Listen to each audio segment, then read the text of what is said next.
Some men retire with a pension, a garden, and a quiet life they've earned.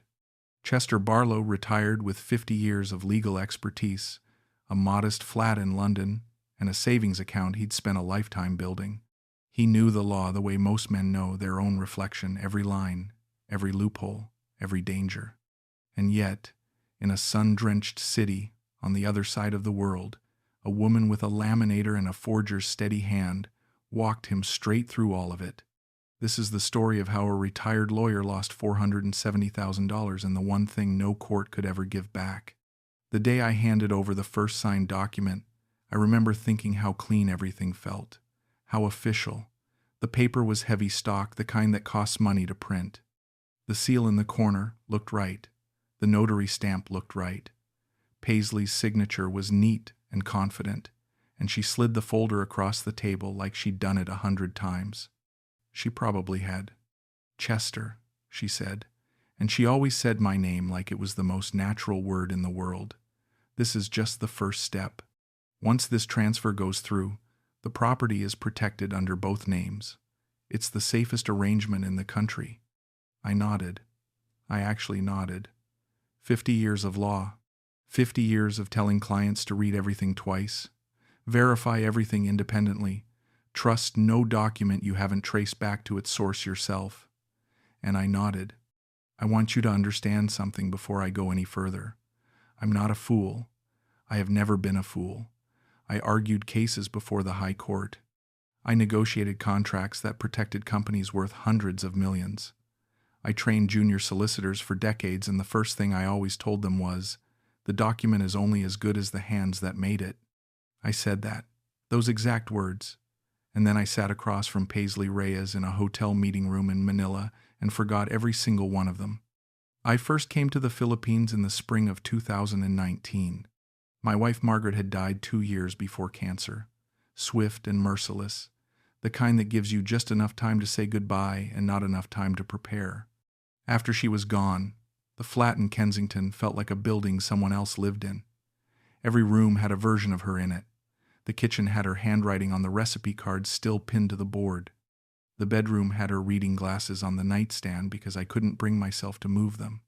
I'd leave every morning and come back every evening to a silence that had weight and texture, the kind that presses on you from all sides. Margaret and I had been married for 41 years. She was a secondary school headmistress firm, principled, deeply funny and private, and the most organized person I'd ever known. She'd run that school the way I ran a courtroom, with complete authority and an instinctive sense of when to press and when to let something breathe. We complemented each other. We argued about politics and films and where to holiday, and we were both too stubborn to concede anything easily, and that stubbornness had been the structure of our marriage in the best possible way. When she died, I didn't just lose her. I lost the person who argued back. The flat was quiet not just because she was gone, but because there was no longer anyone in it to disagree with me. My daughter Sarah called every Sunday. She was kind and careful and worried, and every call ended the same way. Dad, you should go somewhere, just for a bit, just to breathe. My son-in-law Robert agreed. My old Chambers partner Derek agreed. My GP agreed. In the careful, diplomatic language GPs use when they want to say something direct without it sounding like a diagnosis. Everyone agreed I needed to move. So I booked a flight to Manila. I'd handled international property cases involving Southeast Asia for years, joint ventures, foreign investment structures, cross-border commercial agreements with a Philippine dimension. I knew the general legal landscape. I thought I understood the risks. I booked a serviced apartment in Makati for 6 weeks, told myself it was just a change of air, and got on the plane with 2 suitcases and no particular plan. The first 3 weeks were fine, more than fine. The city was loud and warm and relentless in a way that left no room for grief. I walked for hours every day through Poblacion, along the river corridors, up into BGC where the new towers reflected the afternoon light. I ate food I'd never tried, in places that had plastic chairs and handwritten menus, and it was all extraordinary. I found a small cafe near the apartment where the owner spoke excellent English and always had a table free by the window. His name was Eddie. He was about 60, retired from the merchant navy, and he had opinions about everything: Philippine politics, British football, the proper way to make a long black coffee, and he expressed them all with equal and cheerful certainty. I had breakfast there most mornings, and we argued amiably about things that didn't matter at all, and I found it was exactly what I needed. I slept better than I had in 2 years. I started to feel like myself again, or at least like someone who might eventually become himself again. The grief was still there. It's always there. But it receded to a background frequency rather than the main broadcast. I could sit in the cafe and drink my coffee and watch the street and simply exist in the moment, which was something I hadn't managed in London since Margaret died. That was when I met Paisley. She was at a property seminar at one of the large hotels in BGC. I'd gone out of professional curiosity more than anything else. The seminar was advertised as covering foreign investment frameworks in Philippine real estate, and I thought it might be useful background for the advisory work I occasionally still took on. I sat near the back with a cup of filter coffee that was too hot to drink and a notepad I'd bought from the hotel gift shop. She sat 2 rows ahead of me. I noticed her first, not because of her appearance, but because of the way she listened. Most people in seminars have a particular quality of passive attention, present but not engaged, processing enough to follow the thread but not enough to hold it afterwards. She was different. When the presenter spoke, she tracked the information the way a specialist tracks it, with the kind of focused attention that distinguishes between what's being said and what's actually meant. She took notes without looking at her page. When a point confused her, she didn't let it pass. She raised her hand and asked a question that was more precise than most of the speaker's answers. She was, perhaps 40, composed in the way that only certain people are not stiff but settled. She wore a light gray blazer and her hair was pulled back neatly, and she had the manner of someone entirely comfortable with exactly where she was and what she was doing. It was a professional quality I'd always respected, that particular absence of performance. We spoke during the coffee break. She approached me. Actually, she'd noticed I was taking notes in a style she recognized as legal notation, the shorthand that solicitors and barristers develop over years of courtroom work, and she asked if I was in the profession. I told her I was a retired solicitor from London. She nodded thoughtfully. "What kind of practice?" she asked. "Primarily commercial, some property work, international matters in the later years, cross-border structures, foreign investment frameworks. Rather relevant to this morning's seminar, as it happens." "What did you think of it?" she asked, and there was something in her tone that suggested she had a view she was waiting to share. "Competent overview," I said, "but it treated the bureaucratic layer as if it were straightforward." She smiled. "That's the part most foreign investors get wrong. The framework looks manageable on paper. The reality is considerably more complicated. There are entire layers of the documentation process that aren't mentioned in seminars like this one." She told me she was a document specialist. She worked with foreign investors on the paperwork side of property acquisition, company registration, joint ventures. She understood the bureaucratic architecture of these transactions, she said, the part that most legal professionals overlook because they assume the Philippine system mirrored their own. "It doesn't," she said simply. "Not even close. That's where most foreigners make their mistakes.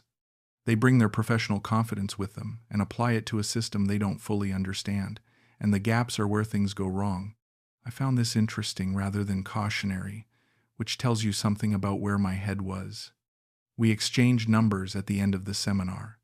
She suggested coffee the following week to continue the conversation. I said yes. Coffee became dinner. Dinner became regular evenings at a restaurant near her office in Pasig, a quiet Filipino-Chinese place with round tables, and a fish tank near the entrance, and a proprietor who always gave us the same corner table.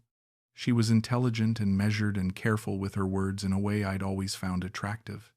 She knew the law, not the theory, but the application, the grinding daily reality of how documents move through systems and what happened when they didn't move correctly. She talked about her clients with discretion. Not by name, she was careful about that, but she described scenarios and outcomes and the particular frustrations of foreign investors who'd come to the Philippines with solid credentials and poor local knowledge and found themselves tangled in paperwork problems that could have been avoided entirely. She talked about it with the fluency of someone who'd spent years in the weeds of it. She knew the SEC processes, the Land Registration Authority procedures, the particular requirements around foreign investor certificates and corporate structures. She asked about my cases in London with genuine curiosity. Not the glamorous ones. She wasn't interested in high court drama. She was interested in the procedural architecture, how English property transfers worked, how joint venture agreements were constructed, how beneficial interest was protected contractually when nominal title needed to sit elsewhere. She asked intelligent follow-up questions and remembered what I'd told her in previous conversations and built on it in ways that made the discussions feel genuinely collaborative. I didn't fall in love immediately. That's important to say. I'm not the kind of man who confuses a good conversation with romance, and I was still at some level, always in the long shadow of grief. But over the weeks that followed, something shifted. She was thoughtful in small ways. She remembered things I'd mentioned in passing, a case I'd referenced, a particular area of commercial law I found interesting, a restaurant Eddie had recommended that I hadn't had a chance to try. She showed up one afternoon with a book she thought I'd find interesting, a Philippine legal history text, dense and technical, the kind you had to know what you were looking for to find. She'd marked 3 chapters she thought were relevant to something I'd said 2 weeks earlier. Margaret used to do that. Notice things, file them away, bring them back when you least expected it, transformed slightly by whatever she'd been thinking about in the interval. It was one of the things I'd loved most about her, the way she engaged with what I said as if it mattered beyond the moment. When Paisley did it, something in me responded before I had time to think about whether it should. By the time my 6 weeks were nearly up, I'd extended my stay by another month, then another. The investment idea came from her, though she never made it feel that way. She was careful like that. She'd plant the seed and then step back and let you grow it yourself, so that by the time you were talking about it as a serious plan, you felt like it had been your idea all along. I understand now how deliberately that was done. At the time, I simply thought she was a good listener. It started as an observation over dinner one evening in September.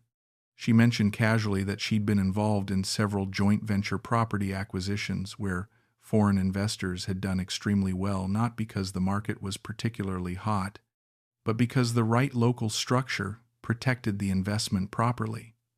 Most foreigners, she said, got burned not because the investment was bad, but because the paperwork was wrong. The legal framework existed to facilitate this kind of investment, she said. The problem was that most foreign professionals didn't know how to navigate it correctly from the inside. If it's structured correctly from the beginning, she said, refilling her glass without looking up, the returns are very good, and the asset is protected under both jurisdictions. Structured how? I asked. She put down the bottle and looked at me with the particular expression she wore when she was about to say something she'd clearly thought through in advance, not eager, measured. A joint holding arrangement between a foreign investor and a Philippine registered entity, she said.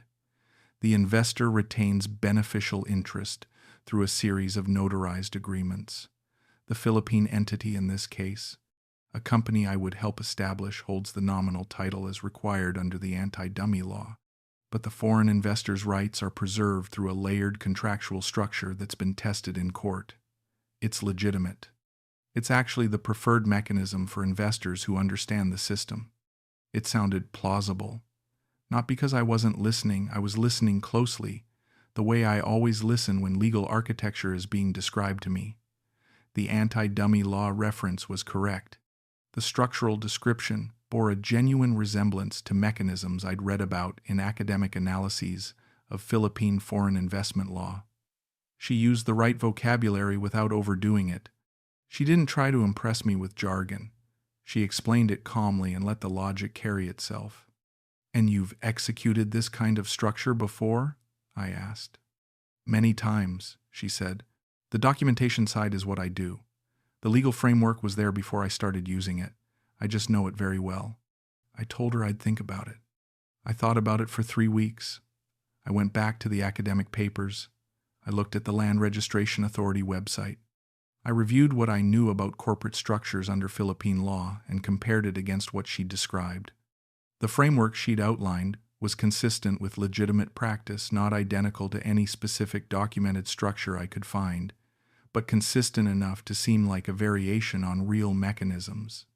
That should have made me more careful, not less. Consistency with something real is exactly what a good forgery achieves.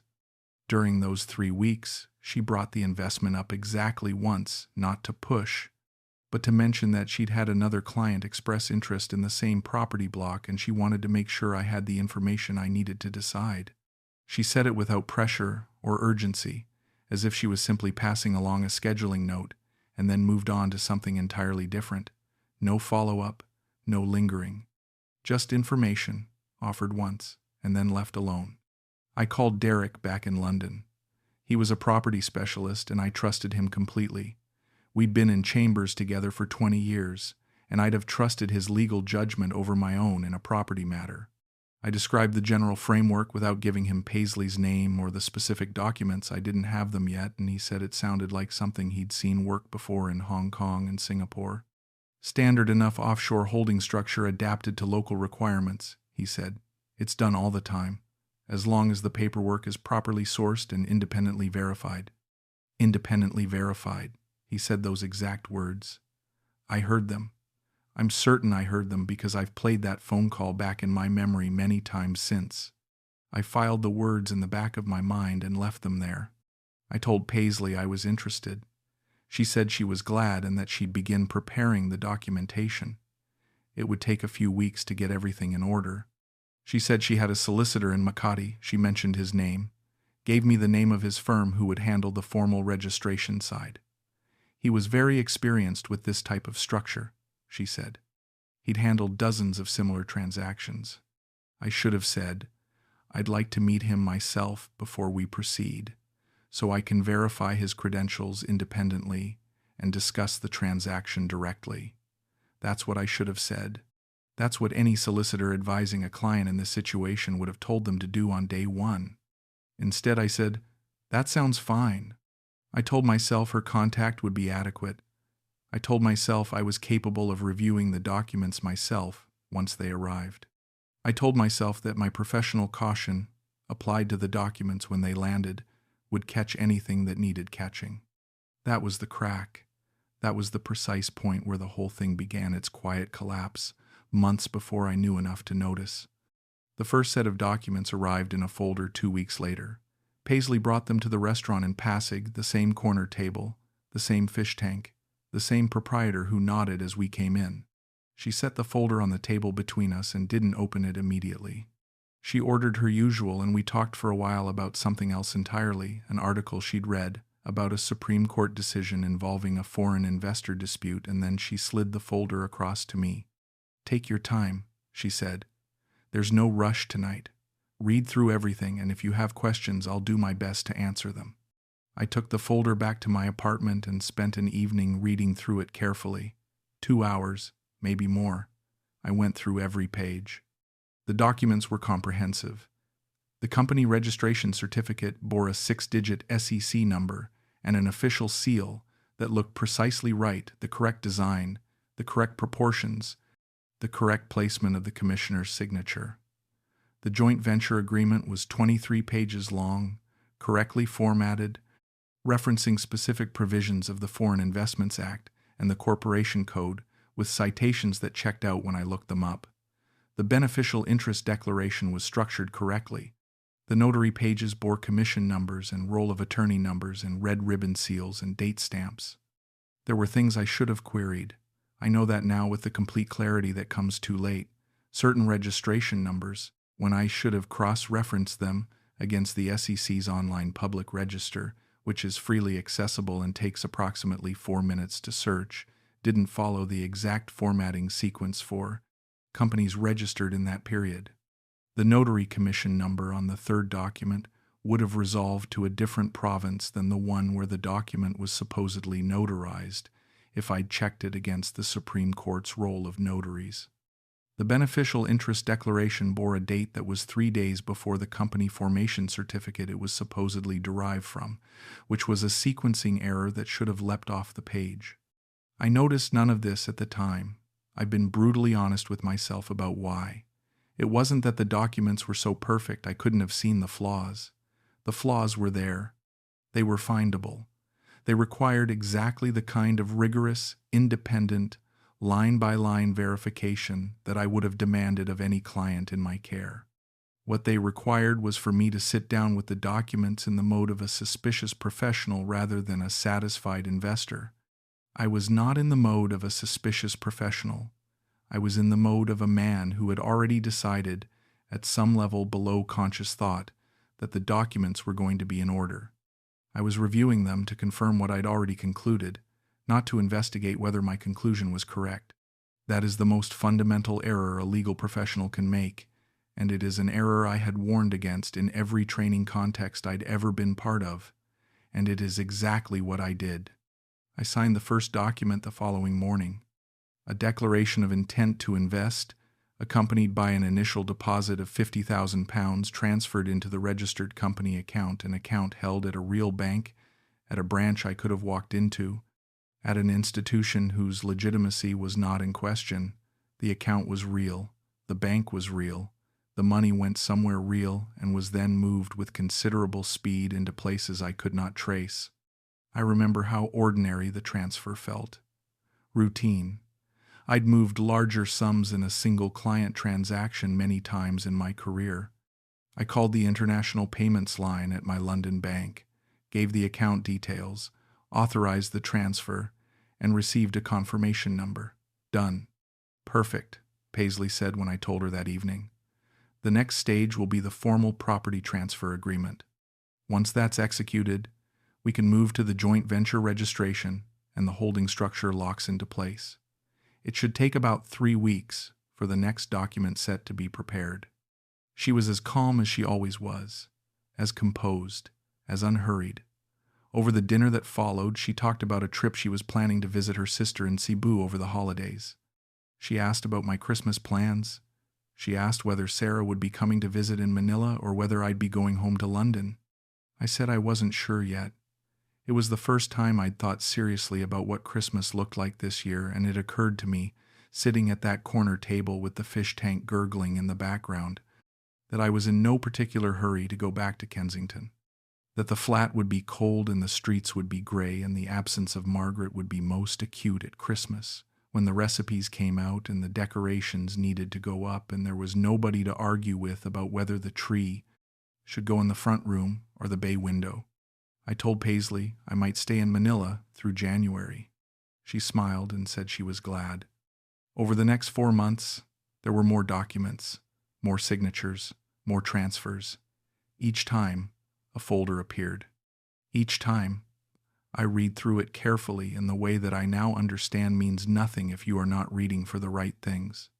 Each time, the documents bore the marks of official legitimacy, seals, stamps, registration numbers, signatures, and each time I signed the property transfer agreement, the joint venture registration papers, the beneficial interest declaration update, the secondary holding amendment, the foreign investor compliance certificate, the foreign investor's affidavit of compliance, which required my signature alongside that of the registered solicitor, represented by Paisley, who said she was acting in his capacity with his signed authority, a claim I should have insisted on verifying by calling him directly, which I did not do.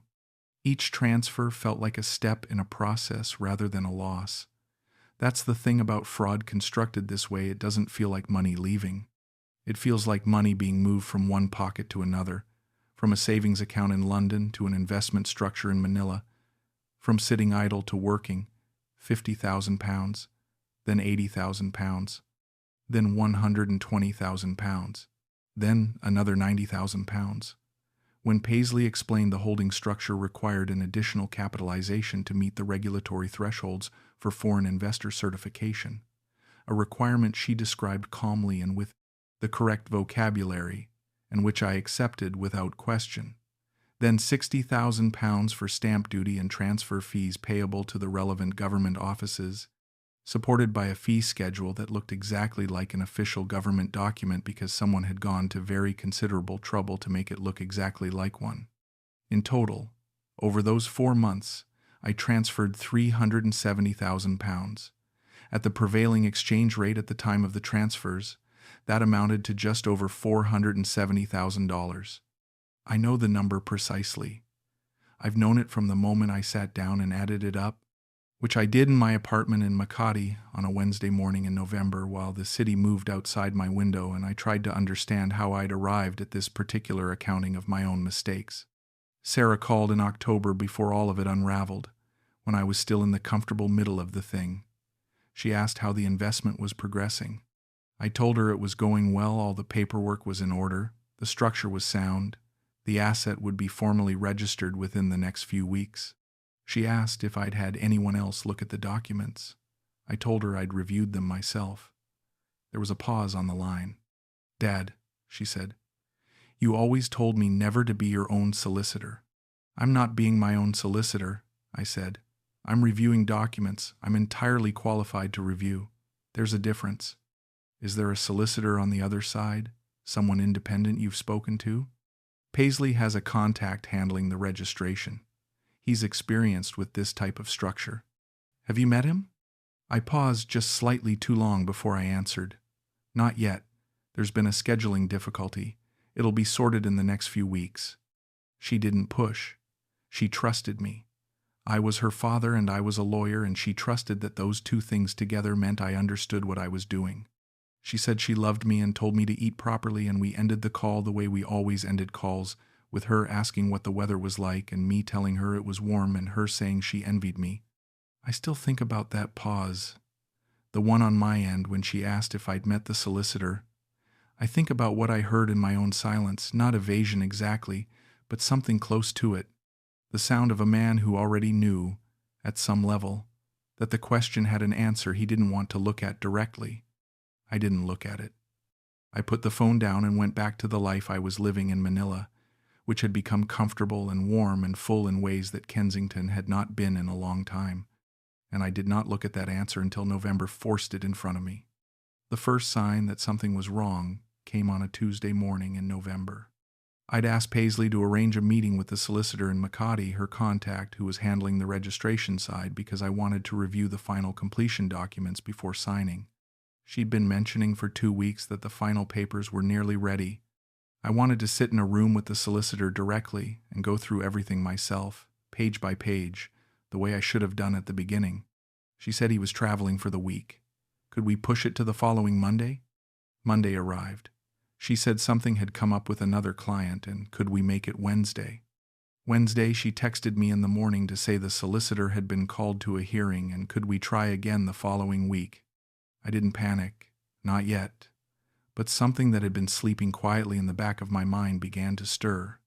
I'd spent 50 years reading people, and I knew that the difference between a genuine scheduling problem and a managed delay was very subtle. It lived in the texture of the communication, in the quality of the explanation, in whether the person offering the delay sounded inconvenienced or whether they sounded like someone executing a plan.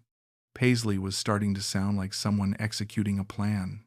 I went to the SEC office in Mandaluyong myself the following morning without telling her. I asked the clerk at the registration desk to look up the company registration number from the joint venture documents. She searched the database. She looked at me over her screen with an expression I'd seen on the faces of clerks and junior officials my entire career, the expression that means the answer is bad and they don't quite know how to say it. "Sir," she said, "this registration number doesn't exist in our records." I asked her to check again. She checked again. Same result. I sat down in one of the plastic chairs near the entrance, and I stayed there for a long time. I called Paisley. She answered on the third ring. "Chester," she said, in exactly the same warm, easy tone she'd always used. "The company registration number," I said. "I checked it at the SEC this morning. It doesn't exist." There was a pause.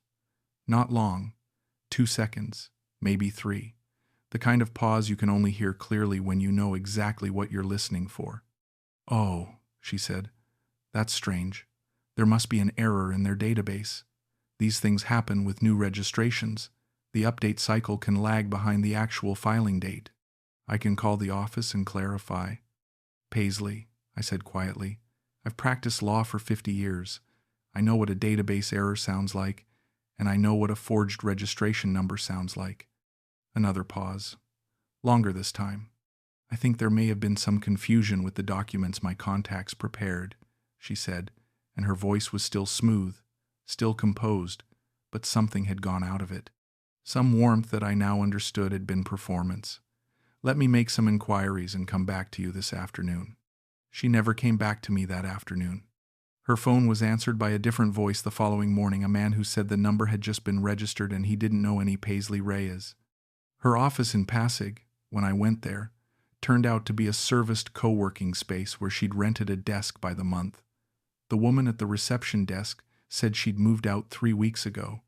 The solicitor in Makati, the one who'd always been conveniently unavailable, turned out, after several days of my own inquiries, to be a real solicitor whose name and credentials Paisley had apparently used without his knowledge. He was furious and deeply distressed when I found him and explained what had happened. He'd never met Paisley Reyes. He'd never handled any documents connected to any transaction with me. His name and bar registration number had been lifted and replicated onto forged paperwork. The stamps, the seals, the official-looking certificates, all of it constructed carefully enough to pass a review that wasn't looking hard enough for the flaw. I reported everything to the Philippine National Police Anti-Cybercrime Group and then separately to the National Bureau of Investigation's Financial Crimes Division. I went in person on both occasions, with printed copies of every document I had, with every bank transfer reference number, with the printout of my phone records showing my calls to Paisley's number. I was systematic about it in a way that I think surprised the officers, because most fraud victims arrive in a state of emotional distress that makes systematic reporting difficult. I was distressed too, but I'd spent 50 years organizing facts for presentation and the muscle memory takes over. The NBI officer who handled my initial interview was a composed, meticulous man in his 40s named Agent Villanueva. He listened carefully, asked precise questions, and at the end of the interview said something I've thought about many times since. "Mr. Barlow," he said, "I want to be honest with you about the likelihood of asset recovery. In cases structured this way, where the funds have moved through multiple accounts in the first 72 hours, the practical reality is very difficult. The accounts are usually emptied and closed before any report is made. I want you to have accurate expectations." I told him I appreciated accuracy. He nodded as if he'd expected that answer. I engaged a local law firm in Manila, genuinely verified this time, traced through the Integrated Bar of the Philippines directory, confirmed through a direct call to the IBP office, references independently obtained to assist with the civil proceedings and to support the NBI investigation. I instructed solicitors back in London as well, through my old chambers, who arranged it, and involved my bank's fraud team in a formal investigation of the transfers. The bank investigation was thorough. The destination accounts, they confirmed, had been opened specifically to receive these funds and were emptied by internal transfer to a series of secondary accounts within hours of each deposit. The secondary accounts had similarly short operational lifespans. The money had moved through at least 6 account generations before becoming effectively untraceable. The bank's investigators told me that in their experience, this level of account layering was not improvised. It was planned well in advance. The forensic document examination was the part I found hardest. The NBI's document laboratory analyzed copies of everything I'd signed and found exactly what I'd begun to suspect. The SEC registration number on the company certificate did not correspond to any registered company in the SEC database. The registration number format was consistent with valid SEC numbers from the relevant period, which explained why it hadn't immediately triggered suspicion. It was the right shape, the right length, the right prefix. But it was fabricated. The notary commission numbers on 3 of the documents traced to a province different from the one indicated, and one commission number had been issued to a notary who had died 4 years before the document was dated. The solicitor in Makati, the real one whose name and credentials had appeared on the documents, reacted to my visit with visible shock and then controlled fury. His name was Addy Fernandez, a man of perhaps 55 with a solid commercial practice and a professional reputation he'd spent 3 decades building. He'd never met Paisley Reyes. He'd never handled any transaction connected to me. His bar registration number, his firm's name and address, and his signature replicated, presumably from a publicly accessible legal document where his signature appeared, had all been used without his knowledge or consent. He was already consulting with the IBP about filing a complaint by the time I left his office. That meeting was one of the hardest of the entire ordeal, not because of anything Addy Fernandez said or did. He was professional and genuinely sympathetic and deeply angry on my behalf, but because sitting in his real office, looking at his real framed certificates on the real walls, I understood with complete clarity exactly how the deception had worked. Paisley hadn't invented a fictional legal system.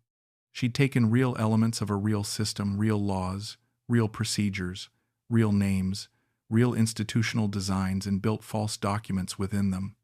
The forgeries worked not by being unrecognizably different from legitimate documents, but by being almost indistinguishable from them. Almost.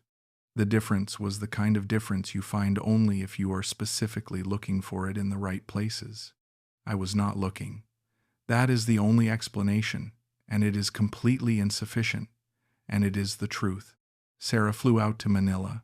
She arrived with Robert on a Thursday morning and came directly from the airport, still in her travel clothes, and when I opened the door she looked at me with an expression I recognized from when she was very small and had seen something frightening, steady, controlled, trying not to let the fear show. She didn't say a word about the October phone call. Not then, not once during the 10 days she stayed. She and Robert moved into the rhythm of the apartment quietly. We ate together and walked together and talked through everything methodically, and she held my hand at one point when I was going through the document sequence, sitting at the kitchen table with the copies spread across it, and I was grateful for it in a way I couldn't find words for. "Dad," she said, "this could have happened to anyone who'd been through what you've been through these past 2 years." "No," I said, "it couldn't have. That's the part I have to be honest with myself about. I had every tool, every single one. Any junior associate I've ever trained would have asked for independent verification before the first transfer. That's day one of commercial practice." "You were lonely," she said, "and you were grieving. Those things affect judgment." "They affected mine," I agreed, "and I allowed them to. That's the distinction. The grief doesn't change the arithmetic, Sarah. I wish it did." She didn't argue. She knows when argument is pointless with me. She also knew, I think, that the self-accounting wasn't punishment. It was the only way I knew how to process something like this, to look at it directly, name each failure precisely, resist the comfortable version that lets you off the hook. Robert, for his part, was steady and practical, drove me to appointments, kept the flat stocked with food, asked nothing I hadn't offered. He'd been a good husband to Sarah, and he was a good presence in those difficult weeks, and I was glad he'd come. There is a particular quality to the shame of a professional failing. It doesn't feel like ordinary embarrassment. It feels like a structural collapse, like something load-bearing has given way inside you, and you're not sure what can be rebuilt on that foundation. I'd spent half a century telling people how to protect themselves. I'd written articles about fraud prevention in cross-border transactions. I'd given lectures at Lincoln's Inn about the warning signs of document forgery. I had, at various points in my career, helped clients recover from situations not entirely unlike this one. And I had signed documents without checking registration numbers. I had not appointed an independent solicitor. I had not traced the notary stamps to their commissions. I had not done any of the basic due diligence I would have insisted upon for a client, because some part of me had decided, without ever consciously articulating it, that my expertise made me immune to the very thing I'd spent 50 years warning others about. That is the thing that doesn't leave you, not the money. The money is devastating. At 71, £370,000 is not something you simply rebuild, but the money is just a number. What stays is the knowledge of exactly where you went wrong and why, and the absolute certainty that you had every tool necessary to avoid it. I sat in my apartment in Makati for 2 weeks after Sarah and Robert went home, and I did something I hadn't done in perhaps 20 years. I made myself go through the entire sequence of events from the beginning, document by document, decision by decision, and I marked every moment where I should have stopped. There were 14 such moments. I counted them. 14 separate points at which the right question, asked properly, would have prevented everything that followed. I had reached each one and kept moving. I called my old chambers partner Derek in December. He'd heard something of what had happened through the professional grapevine. London's legal community is small in the ways that matter, and news travels, and he was kind about it, which was harder to take than if he'd been brutal. You know what the worst part is? I told him. I keep thinking about the documents themselves. They were good. Whoever made them, whoever she worked with, because this wasn't one person working alone, they knew exactly what they were constructing. The format was right, the language was right, the visual weight of the thing was right. The seal looked the way a seal looks. The stamp looked the way a stamp looks. But the registration numbers were fake. They were always going to be checkable. The notary commission numbers were traceable if you looked. One search of the public register. 4 minutes at a computer terminal. That's all it would have taken to unravel the entire thing at the first document. Chester. I didn't do it, I said. I didn't do it because I didn't want to. Because verifying the documents properly meant introducing the possibility that they weren't real, and I didn't want that possibility. I wanted them to be real. So I read them as if they were, and I found what I was looking for, and I signed them, and I did that 6 times. Derek was quiet for a long moment. You know this doesn't change anything about who you are professionally. Your career, your record, none of that is touched by this. It changes what I know about myself, I said, and that's sufficient. I wasn't angry at him for saying it. He meant it honestly and with genuine care, but I'd spent 50 years in the law, and the law is not sentimental about the distance between what you are and what you do. Who I was professionally was not the question. What I had done specifically, precisely, without ambiguity, was the question, and the answer to that question did not improve with kind framing. I returned to London in January. The flat in Kensington was cold when I opened it up. I'd left it closed for months, and it smelled of old air and the particular silence that belongs to empty rooms. I put the heating on and made tea and sat in the armchair by the window and looked at the street outside for a long time without thinking very much about anything specific. Sarah came over for dinner that first week. She brought a dish she'd made herself, something she'd been cooking for years, a lamb stew with rosemary that Margaret had first taught her when she was a teenager. We sat at the kitchen table and ate and talked about ordinary things, her work, Robert's garden project, the neighbors' ongoing disagreement about the fence line. At the end of the evening, she stood in the hallway putting her coat on, and she looked at me the way she had in Manila, directly, carefully, with that particular quality of concern that she'd inherited from her mother. "Are you going to be all right?" she asked. "I'm going to be different," I said. "Whether that's the same as all right, I'm not sure yet." She kissed my cheek and left. I've thought a lot about Paisley in the months since, not with anger that came and went quickly, because anger requires a clean target, and the target I was most entitled to be angry at was myself. I've thought about her the way I think about difficult opposing counsel, with a kind of professional respect that I find uncomfortable but can't entirely suppress. She was skilled. Whatever else she was genuinely skilled. She'd constructed a persona that was specifically designed to appeal to someone like me.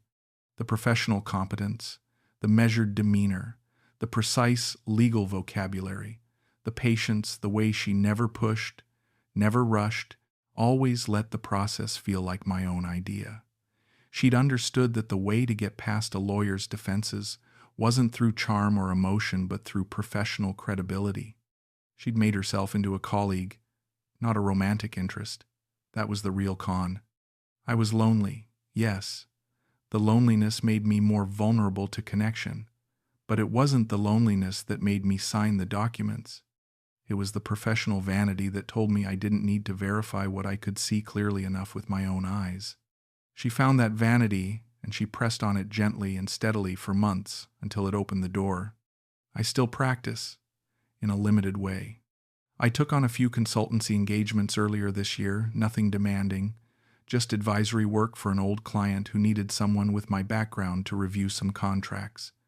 It felt important to still be useful, to know that 50 years of knowledge hadn't been entirely unmade by one catastrophic failure of its application. But I also joined an organization in London that works with older adults who've been victims of financial fraud. I review cases sometimes. I speak to people who've lost money to similar schemes, not just in the Philippines, but in Spain, Cyprus, Thailand, all the places where lonely Western men and women go looking for something warmer than what they left behind. I tell them what I know. I tell them the documents will look real. I tell them the person will seem credible. I tell them the professional vocabulary will be right and the timing will be patient and the pressure will be so light you'll barely feel it. I tell them to verify everything independently, no matter how confident they are in their own ability to assess what's in front of them. I tell them that expertise is not immunity.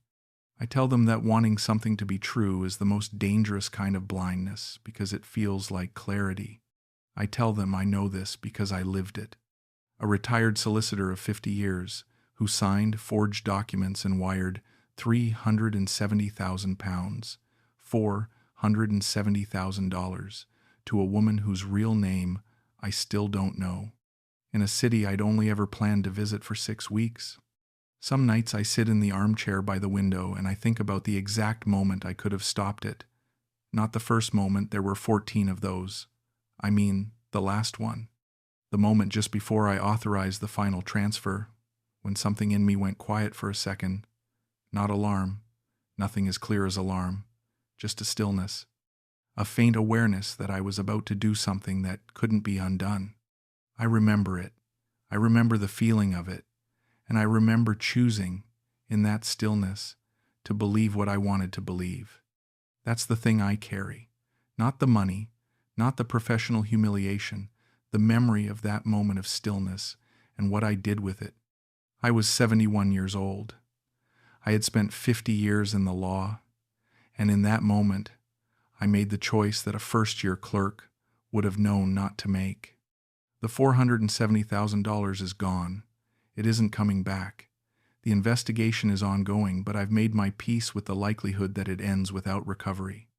What remains is this: a flat in Kensington, a daughter who calls every Sunday, and a very clear understanding of the distance between knowing the law and trusting yourself to live by it when something loneliness, grief, the particular warmth of being seen by someone who seems to see you clearly makes the cost of doubt feel too high. I was defeated by documents, but the forgeries weren't what defeated me. I defeated myself, and that is the most honest thing I have said in court in 50 years.